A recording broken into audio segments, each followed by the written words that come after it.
दोस्तों, आज भी हम ऐसे समाज में जी रहे हैं जो आज भी पुरुष प्रधान है। आज भी जब लड़की का जन्म होता है तो अधिकतर घरों में मायूसी छा जाती है। दोस्तों, यह और कुछ नहीं बल्कि हम मनुष्यों की अज्ञानता है।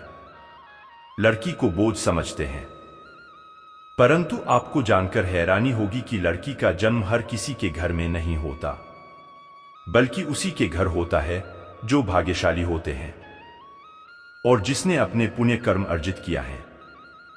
और आज हम आपको यही बताने जा रही हूं कि भगवान कैसे घरों को लड़की का जन्म देने के लिए चुनते हैं और वह कौन सी पुण्य कर्म है जिसकी वजह से कोई भी इंसान बेटी का माया बाप बनता है।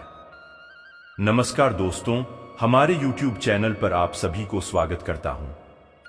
अगर आप भी भगवान श्री कृष्ण के भक्त हैं तो कमेंट में जय श्री कृष्णा जरूर लिखें और वीडियो को लाइक अवश्य करें।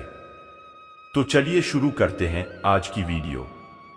दोस्तों, भगवान श्री कृष्ण से अर्जुन पूछते हैं, हे माधव, किन कर्मों के कारण किसी के घर पुत्री धन की प्राप्ति होती है, अर्थात कैसे घरों में बेटियों का जन्म होता है। तब श्री कृष्ण अर्जुन से कहते हैं, अगर किसी के घर बैठे ही भाग्य अच्छे होते हैं तो बिटिया सौभाग्य से, और जो भी स्त्री या पुरुष अपने पूर्व जन्म में पुण्य कार्य अर्जित किया होते हैं उन्हें ही एक बेटी के माता पिता होने का सौभाग्य प्राप्त होता है। बेटियों को जन्म के लिए उन्हीं घरों को चुनाव जाता है जो बेटियों का भरण सहन कर सके, क्योंकि तीनों लोगों में स्त्री अर्थात बेटियां ही ऐसी होती है जिसका भरण हर कोई सहन नहीं कर सकता।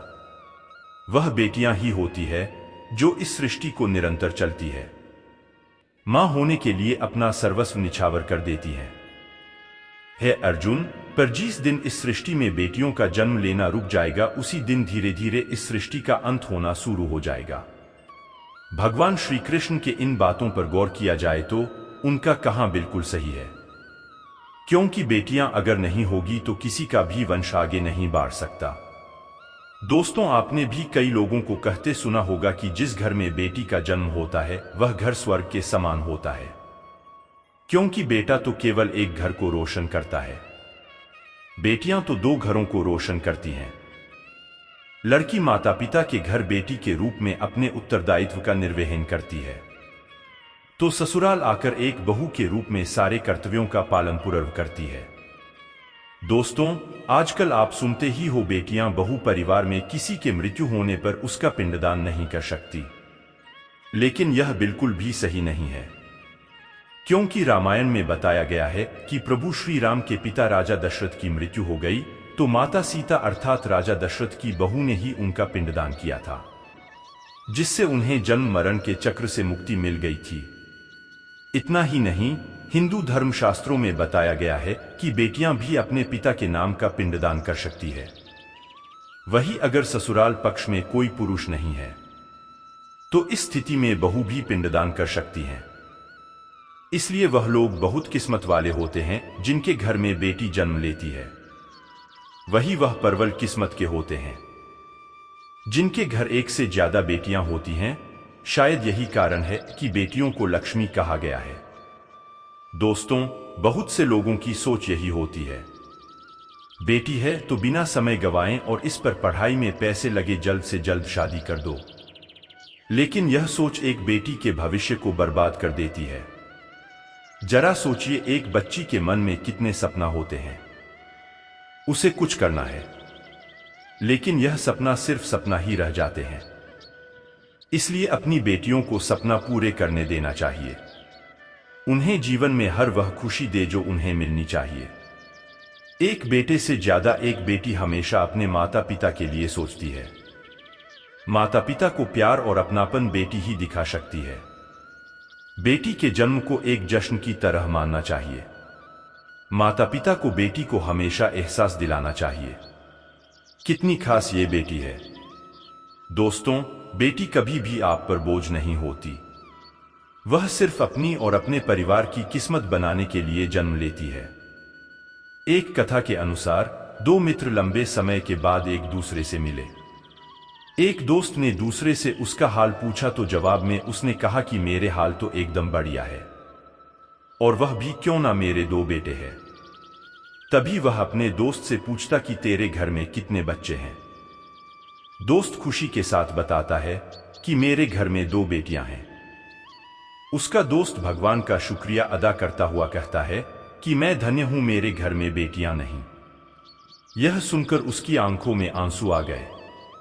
तभी उसकी बेटी पिता के मित्र से कहती हैं कि अंकल, भगवान हमेशा भाग्यवान को ही बेटी देते हैं, कभी गरीब को बेटी के रूप में माता लक्ष्मी नहीं देते।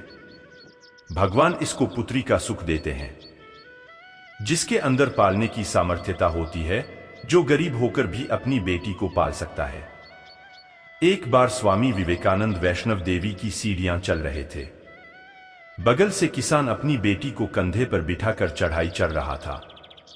तभी स्वामी विवेकानंद ने कहा कि बाबा, आपकी बेटी का बोझ आपको थका रहा होगा, इसको मैं उठा लेती हूं और माता वैष्णो के दरबार तक ले चलता हूं। सबके सामने स्वामी विवेकानंद से कहा कि बेटी कभी भी आपके कंधे पर बोझ नहीं होती। बेटियां अगर आपके कंधे पर हो तो वह हर बोझ को हल्का कर देती है। दोस्तों, बेटियां कभी भी धन की भूखी नहीं होती, जो सिर्फ मांग और सम्मान की भूखी होती है। अब सोचने वाली बात है कि कौन सी कर्म के बाद आप किसी के घर लड़की के रूप में जन्म लेते हैं और उनके घर के लिए लक्ष्मी का रूप साबित होते हैं। गरुड़ पुराण में बताया गया है कि जब आत्मा को नया जन्म मिलता है, तब आत्मा को शरीर के अनुसार व्यवहार में चलकर अपने कर्म करने होते हैं।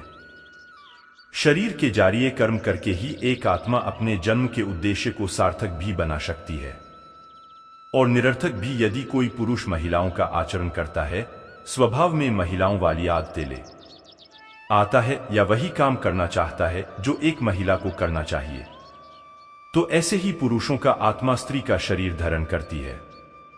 वहीं गरुड़ पुराण में बताया गया है, यदि कोई व्यक्ति मृत्यु के अंतिम क्षण में किसी स्त्री को याद करते हुए प्राण त्यागता है, तो वह अगले जन्म स्त्री के रूप में जन्म लेते हैं। वही अगर वह अंतिम क्षण में परमेश्वर का नाम लेते हैं, तो वह मुक्ति के मार्ग पर अग्रसर हो जाता है। दोस्तों, अगर यह वीडियो आपको पसंद आई हो तो लाइक और शेयर जरूर कीजिएगा। अगर आपने हमारे चैनल को सब्सक्राइब नहीं किया है तो जरूर करिए। और हां, वीडियो को अंत तक देखने के लिए आपको बहुत बहुत धन्यवाद।